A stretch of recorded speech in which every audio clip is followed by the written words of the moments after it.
Syria before I come to Denmark was a normal life, just like everybody's life, of course, before the war. And then the war started 4 years ago, almost 4 years ago, and then everything has changed.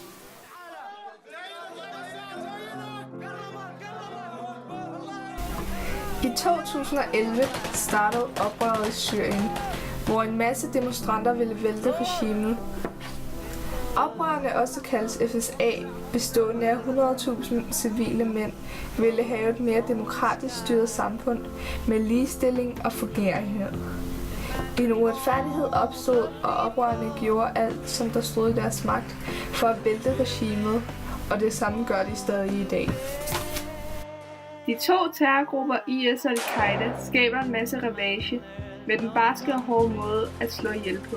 Oprørerne gør alt, hvad der står i deres magt for at skabe et mere demokratisk land med ligestilling og for at vælte regimet, som står i ledelse af Al-Assad.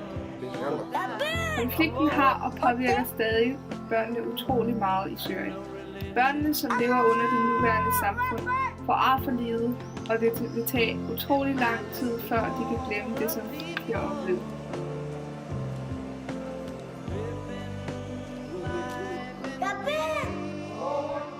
Det kan ikke være rigtigt, at så mange børn og deres familier skal flygte til et fremmed sted med så forfærdelige forhold, som der er i flygtningelejrene. Der er utrolig uhygiejnisk, og mange tusinde er allerede døde på grund af det, og på manglen af mad og varme. The work, the study, everything has changed dramatically, so we had to think about new choices and new revenues for myself, for my kids, and my family also. So it was sometimes, for some people, they choose to leave the country and go someplace. For us, it wasn't a choice.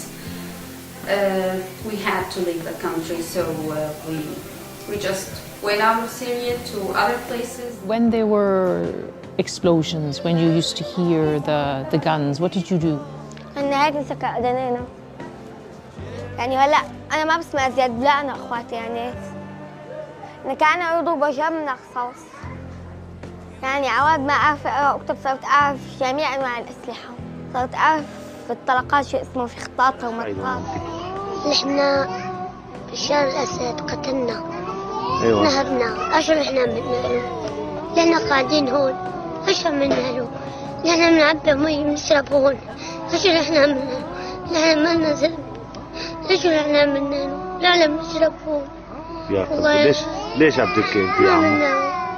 بشار نهبنا، قتل بيوتنا، نهبي ما لنا شيء نلبس، والله العظيم. هدلكم بيوتكم؟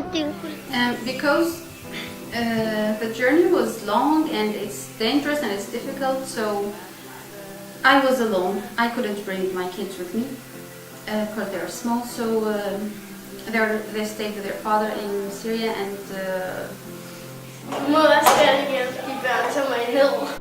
Danmarks Røde Kors er allerede i gang med at gøre en forskel. De gør alt, hvad de kan for, at de syriske børn skal få et liv igen. Røde Kors har brug for flere donorer, så de kan få alle de midler, som danskerne har til at give til de mange syrier. Røde Kors hjælper ca. 3.000 nye flygtninge hver måned. Det er mange, men med din hjælp kan vi få antallet endnu højere op. فرحت كثير بشهادتهم، رفعوا راسنا. Selvom det ikke gør den store forskel, så synes jeg, det er særligt, at Danmark bidrager til konflikten. Der er nogen, der kan finde på at bombe området fyldt med civile borgere. Jeg får dårlig samvittighed af at tænke på de syriske børn. Når jeg ved, at jeg ikke kan gøre. Jeg håber snart, der kommer en løsning på konflikten. Fordi at konsekvenserne kun bliver større og større. Vi må også gerne hjælpe de børn, som er i nød. all the way to Denmark. And here I start my new life, which is different from my life in Syria in many ways because of the differences between the cultures and the ethnicity, the religion, everything. But in a way I like it because people here are very nice and I like the place here. Det eneste, som mangler, er din hjælp. Så doner penge ligesom Røde Kors og støt de mange syriske børn.